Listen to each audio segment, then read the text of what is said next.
Tapos ang ingay pa natin. Papadala sa iyo. Ang ingay pa natin.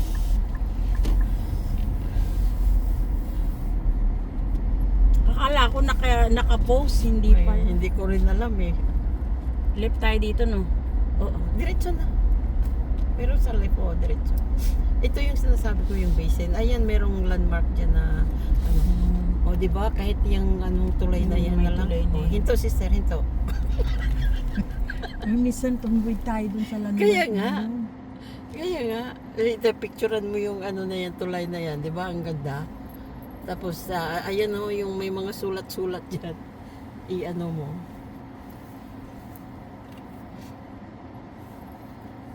Hindi pa nga ako nakakapunta dun sa ano sa isang Thursday naman gusto kong puntahan yung ano. Tapos, Yung- kahit saan punta tayo doon sa Hawik. Yung doon sa park naman ng Hawik. Doon sa taas.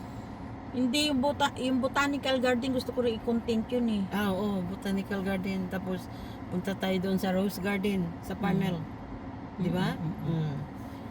Tapos, ano pang, ano. Sa weekend na walang akin. Tapos, punta tayo ng Uriwasis. Oriwa. Oh, diba? Sa Red Hill. Sa Ang Red... dami kong video dyan sa Oriwa dati. Ang sulungin natin si Michael. Sabi ko, Michael, meron na Uriwa.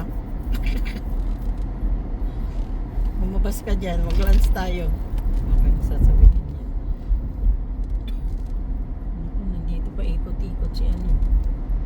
Si Iyo. Meron pa akong natira sa kanyang mga ano doon sa ano yung sa anniversary niya. Maglalagay ako doon sa may binili ako ng parang boat na maliliit ba. Ilalagay ko siya doon. Ito na ano.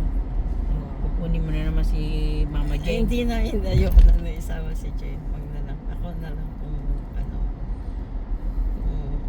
tingnan ko kung anong oras. Sabi dyan ulit. Oh, dyan sa Panmure na yun. Isasama mo ulit yung sabi niyo, bakit di mo pa pinagsabay-sabay? Chinap-chap mo pa ako. Kasi yung mga naiwan O sige, maganda din yan. Tapos ano, kunan natin yung video. Oo, lagyan ko siya ng ano ba, kasi ang bala ko nga, ilagay ko siya doon sa parang boat na yan, tapos lagyan ko ng kandila at saka bulaklak. Na yung parang garland na bulaklak, pinaghimay-himay na bulaklak. Sana ako may orchids, kasi yung orchids talaga paborito yung bulaklak, eh maghanap nga ako. Tapos Ulit tayo kay ano, kay Roger. ilagay ko doon. Hindi, bibili na lang siguro ako dyan sa mga flower shop kung Oo. mayroon. Ilagay ko Tapos doon. tanggalin mo yung Oh, petals. tapos ipaanod ko siya sa ano, lagyan ko ng ano, ng kandila. Yung ano ko para ano na 'yan sa kanya. Diretso na to sa bahay mo, no? Oo, oo. Final farewell na ba sa kanya yung ano, kasi May 1st siyang nawala eh. Yan yung pinaka-anniversary niya. Ay, may oo nga pala. 1 year na pala. Ang bilis, no? Oo nga, sis. Parang kailan lang, 1 year na. Babanluksa mo na pala yun. Oo. Kasi Babanglok. itong time na to, nagpe-prepare na ako, nasa hospital na siya doon. Ito yung 2 beses akong pabalik-balik na doon sa kanya. Ano ba ngayon? 23? Oo, 23. Kasi dapat ang alis namin, 24. Tapos na-delay nga. Tapos So, yun ibig yung- sabihin, nung malagutan siya ng hininga, nandito ka pa rin sa New Zealand Wala. noon, hindi ka pa nakasakay. Wala na. Hinintay niya lang talaga akong makaalis sis. Kahit sinong nagsabi sa akin, si Jane, yung mga kaibigan niyo, hinintay niya lang talaga akong makaalis. Pagdating namin ng England, pagdating ko ng England sa gabi, tanghali dito sa atin. Nag sila na tumawag si Jane sa akin. Pero alam mo si Sir, malaki ang hinala ko na ano yan. Parang, kumbaga sa aso na matanda na, pinut down na lang. Tinuluyan, yun din, Oo. tinuluyan na siya ng hospital. Yun din naman ang Oo, kasi kumbaga kumbaga sa wala na rin Silbi. kwenta. Oo. Lagi na lang tawag ng ambulance. Oo. Yun din ang ko sis, yun din naman ang Parang itong banda. bus na to. Dito naman tayo sa gilid eh. Oo, Siya yung siya itong mali. Isa pa ito.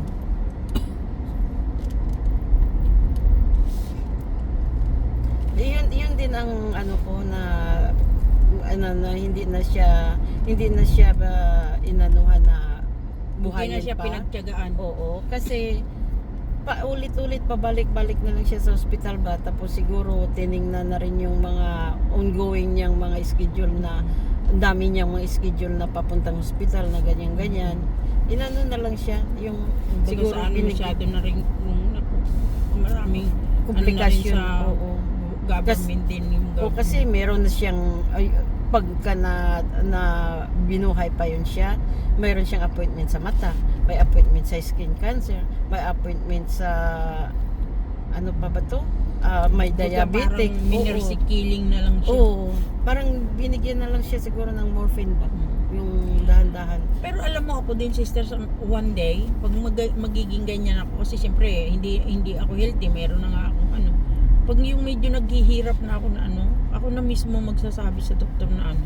Ako din ganun din ang sasabihin ko siya. Kasi kaysa yung magpaghirapin ka pa ng matagal, di ba? Oo. At saka pati mga bata mo mag-suffer pa, di ba? Tsaka noong nagpabalik-balik ako sa hospital sis, ano na talagang nagtaka ako na bakit wala siyang record ng ano niya, ng heart. Ano ba to? Diba sa hospital kapag na-admit ka, mayroon silang nilalagay na ano diyan na record ng kung ano yung heartbeat mo, kung ano mo o ganyan. Hindi yung ano sa sa admission pa lang. Yung record ng heartbeat mo, yung diabetic mo, yung mga ano, kasi ganun ang ginawa sa kanya nung doon siya sa Auckland eh. Pero yung nasa Middlemore siya, wala siyang ganun. Kaya hinahanap ko, sabi ko, bakit wala siyang ano, walang checklist pa na kung ano yung anong gamot ang ibinigay sa kanya ng araw na yun, kung ano yung ano ng heartbeat niya, wala na siyang ganun. Oo, wala na. Tsaka wala nang doktor na halos bumibisita sa kanya doon. Kasi minsan halos inaabot ako ng mga 3 oras doon eh.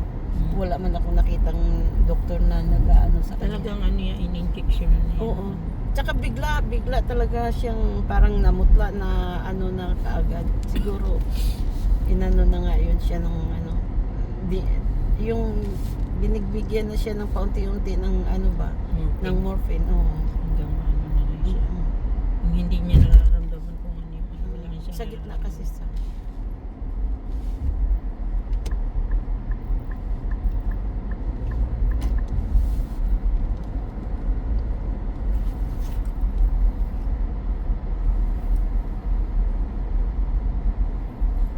yung umabot din siya ng 88 sa